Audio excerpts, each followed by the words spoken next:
What's up mga kamoto? Welcome to my channel. So mabilisang tutorial lang to, no? Para sa mga new owners ng Honda Click version 2, 3, and 4. So yun nga, no, nakapagpalit ka na ng engine oil pero nandiyan pa rin yung oil change indicator sa gauge panel natin. So meron tayong two ways para matanggal yung oil change indicator na yan. Yung pinakamadaling paraan muna yung una kong ituturo sa inyo. First step, turn off the key. Tapos press and hold nyo lang yung set button ng gauge panel nyo. So turn on the key naman tayo ngayon while holding the set button. Huwag nyong bibitawan. So once na nag-open na yung gauge panel natin, hintayin nyo lang mawala yung oil change bago nyo bitawan yung button.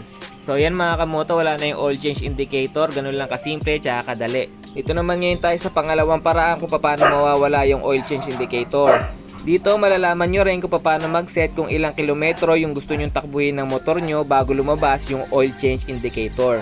So dito yung dalawang button na yung ipipress and hold natin. Once na nag-blink na yung sa orasan, pwede nyo na siyang bitawan.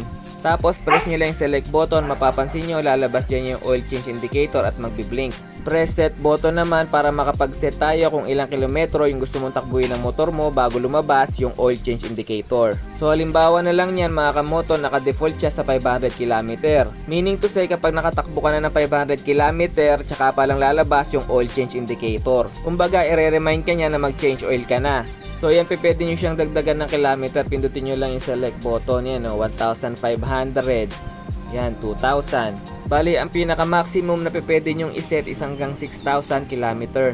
So bali, depende na lang yan sa preference nyo. Ako kasi pagka fully synthetic yung gamit kong engine oil, every 3,000 km bago ako mag-change oil.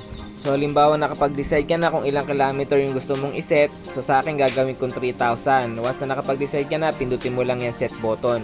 So bali yun na yun mga kamoto, after niya makatakbo ng 3,000 km, tsaka palang lalabas yung oil change indicator. To remind us na kailangan na nating mag-change oil.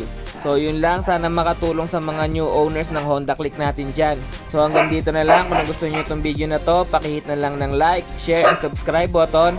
Damay nyo na rin yung notification button para lagi kayong updated sa mga bago kong uploads. Yun lang, salamat, bye bye.